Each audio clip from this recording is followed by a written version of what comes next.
Hey y'all, this is Street Talk with your girl, Miss Athena. You're tuned into the Why Are You Still Single podcast. Yeah, why are you still single? We have a special guest on the podcast today, and we're going to be talking about standards. Do you have standards? I mean, really, do you have standards? We have our special guest in the Street Talk. Why Are You Single podcast? Her name is Shelly. Please subscribe, like, and share. Hey, Miss Shelly, welcome to Why Are You Still Single podcast. Thank you. Thank you for having me on. Oh, Yes, yes. So we're going to be talking about standards, and just like as an intro, I know that you're just recently widowed, and my sympathy goes to you and your family. But you're out there. I see you on Facebook. I see you getting it in. And how is it being single in this age? I don't like it. I don't like it. Uh, it's rough out here being single at this age with this group of men that's out here that's wilding out. They want some stuff from women. I'm like, I can't do all that. Right, You right, right. We do live in an know, age where the standards are different. And as we talk about standards today, just give us a little bit about your standard. You're available now. What is your standard in dating? Forget what they're talking about. What's your standard in dating? uh, one of my standards is he got to have common sense. I know it sounds funny, but common sense ain't common to everybody. Right. That would be like one of my standards that you can actually navigate having a woman and navigate having a job, navigate taking care of business, have common sense to know what need to be done.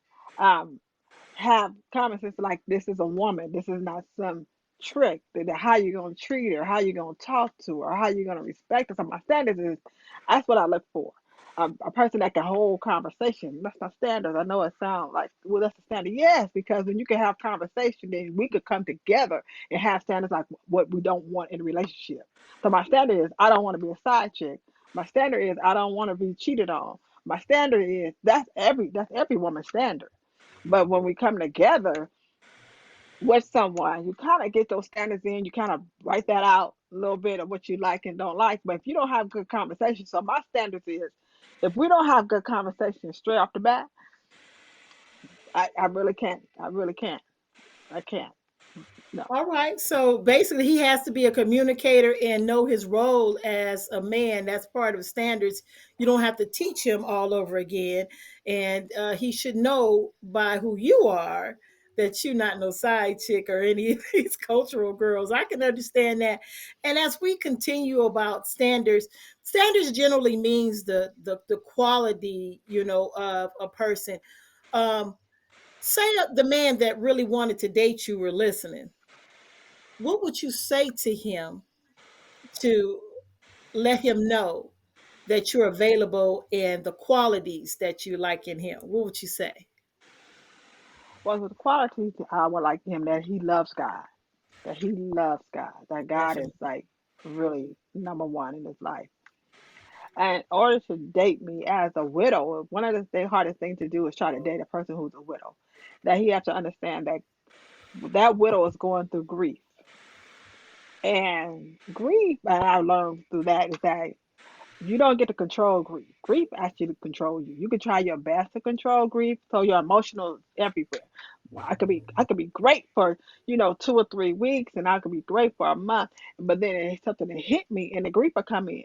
So that person has to understand that that's not about you. It's really about me, and I'm just trying to figure out how to do me and being emotional and missing my husband. I don't want to go through that, but it just happens that way. And so, in order to deal with me, you have to deal with the emotional side. Like, okay, let me give her space. Let me give her her moment. Not let me take it personal. Not let me feel like I'm doing everything I can do. And she's still grieving behind somebody that's no longer here. That's a whole different. That's a whole different ball game when you're trying to date with a widow, because They're not saying you're not enough. It's just saying that that grief comes in and you have those memories and you have those history and it just comes in like that. So in order to date me, you have to love God first. And that's the number one standard. If you love God, everything else will kind of fall in place of how you're supposed to be because no one's perfect. So when you have those standards, like, okay, I love God, and then He will have standards about Himself because that automatically comes when you love God. You have standards about yourself. You have standards of, of how you carry yourself, how you talk, how you treat a lady, how you do these things. You might not, like I said again, that might not be perfect, but one of the standards is you gotta love God.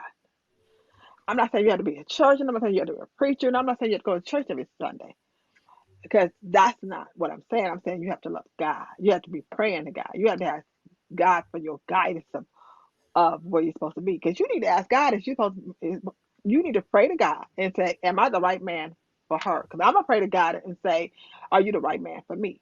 So if we both praying this thing, God will reveal it. Because sometimes God will reveal and say, I'm not the right woman for you. And you should be okay with that. Like I'm gonna pray to God. Is he the right man for me? Lord Jesus, please let me know, show me signs. We all say that prayer. But as a man, do you say that prayer? So I'm gonna be praying for you and you're gonna be praying for me. But if you're not a man that loves God, how can I pray for you? If you're going through something, how am I supposed to know what God's supposed to tell me what to say to you and how to handle you? So my standard is first of all, he has to love God. Has Most to. definitely. Most Don't have to be a definitely. person. Yeah. Most definitely. And when you're saying that he has to love God, it's a lot of tricksters out there, just to get close enough to the door to say, hey, I love God. But then for you to break it down and say you have to be praying to God, you have to be asking God for guidance. That opens up the conversation to say, look, if you got that piece, bro, if you got that piece, honey, then all the other stuff about your grief and again my condolences to you, your grief and things that you're going through randomly as you guys are into will all smoothen out because you have guidance for God. I am truly a believer that God is the core.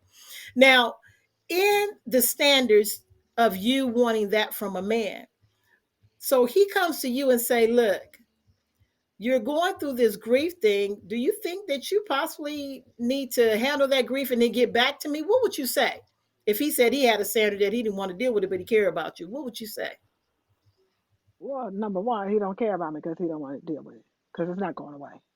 Mm-hmm. It's not going away. It's not wish away. If it can go away, because the way the grief come in, I don't desire for it to come in. I don't. So, in order for you to deal with me with that, is that it comes in like all of a sudden. I can smell something, hear something, something that can happen. Um, I don't get to control that. So I can't go away and fix that. I can't go away and then uh and it'll be gone. That's what I learned about it. It doesn't work that way. So and no one can teach you how to handle that. So Right. in order for me to handle it, I have to I have to let you know that it's not about you. If you have to understand, no, it's not about you. It's really about me, and I'm going to do the best of making sure I can handle it correctly. I can be at work and it can hit me.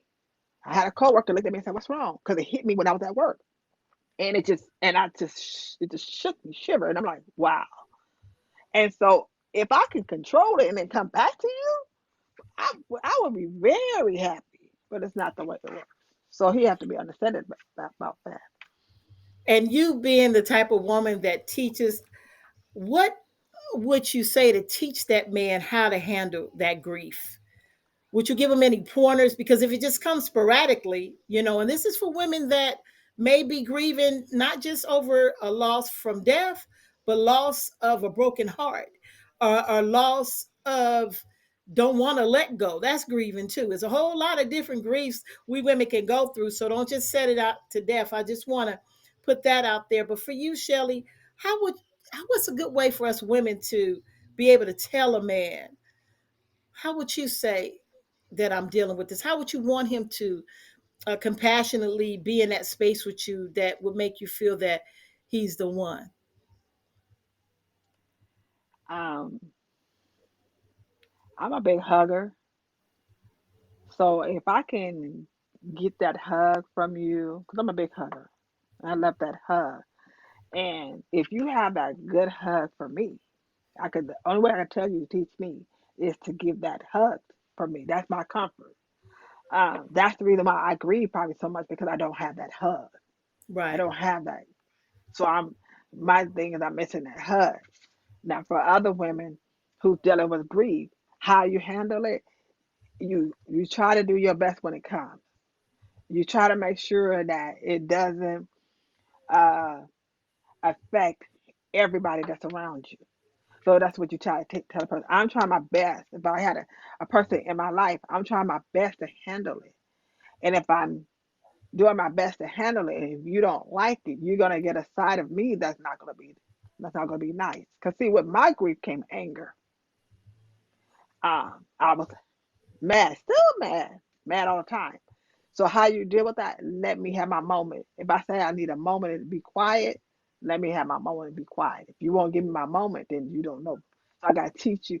Okay, let her have her moment. She'll come back to me. That's what Good. most women, Good. because most women need their moment. I even teach that to kids. Kids go have they have their emotional thing. Give them their moment. Make their moment be valid. Don't don't snatch away their moment. If they're upset, give it to them. I have kids upset all the time, and they go through stuff. And that person, she's over there. I'm like, okay, give her her moment. Are you okay? All right, you need a hug. You need something. You want to talk it out. If they don't, let them be. But everybody don't want you to have a moment. And I think everybody, every single person on this earth deserves to be validated and to have a moment if they need it.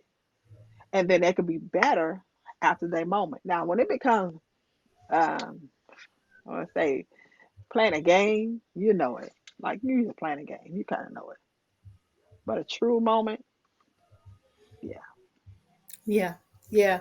Um, yeah. Men needs moment, and you have just confirmed that we women need our moments too. Thank you so much for sharing that. Now, as it relates to standards, what kind of social standards do you have? Do you want to in a man? What is his social standard? What do you mean by being sociable, Social standard, outgoing? like, is it is if he's one that stays out a lot hanging out with the guys, or is he one that socially he's the life of the party, or he's a homebody, or does he just hang around Okay. family? What is the standard that you want? So for I example, what would, go ahead. oh, I'm sorry, I didn't mean to cut you off. That's okay. My standard is that he be sociable, that he has friends that he can go hang out with. I don't have to be with him every day. I want him to have friends and be able to hang out and then come together. And then I want there's times my standard is when we go out together. That's something that we all should have. We should be able to go out together. We should be able to go out alone. I shouldn't. I'm not gonna call you and bug you or where you at, what you're doing, where you at. I'm not that. I'm my standard for that person is to do the same for me. If I want to hang out with my girl, he let me hang out with my girls. If he want to hang out with his dude, let him hang out with his dude. Because I don't try to control anybody to then have them stay at home all the time. I don't need you to be at home all the time. I don't need you to be with me 24/7 of the day. I don't need you to be underneath my skin because I need my creativity. Sometimes I have to be by myself to create. But if you always with me 24/7, I can't breathe. I'm like, no. So we can be the good together and we can be good apart and come back together and be good. So he has to be Good. sociable. He has to be sociable. Yes. So he has to be a man with his own life. I hear you. I hear you. Last question before we get out of here, Miss Shelley. What is the financial standard that you have concerning a man? He better have his finance together. That's all I'm saying. He better know how to take care of some bills. I ain't here to take care of nobody's bills. He ought to, at the age I'm at, he ought to already know what it feel like to pay a house note or rent or whatever. Have his own place, know what bills look like, know how to pay these bills, um, have a job and not have a career doing something, have a hustle, have something in you. Because You said if you something. ain't got nothing, That's right. I don't know what to tell you. I mean, I can't. Everybody's making money. People are making money. There's a way to make Right. money. I'm not talking about illegally. Right. I'm talking about legally. You can make money instead of where Yeah. now we live in Yeah. a day and age. You can do something. I don't care if you put on a clown outfit and sell yourself on the internet as a clown, and the people are following you. You can make money. That's why that you can You make money. said. So financially, you have to have that kind of mentality. Like I can make money even if you don't have a job, but you bringing in money, you are the type Right. of person that can do something. But you got to be able Right. to know what money feel like, it tastes like, and like to have it. Right. I don't need you to So take I care of hear me. you. I just need you to take care of yourself. Thank you so much. The standards are dealing with grief, having some money or a hustle, and loving God. This is my girl Shelly here. We thank you so much for coming on the Why Are You Still Single podcast. Remember to share, like, and subscribe. Your voice is valid. So please leave some comments. We have Shelly here, and I am Miss Athena. We're out.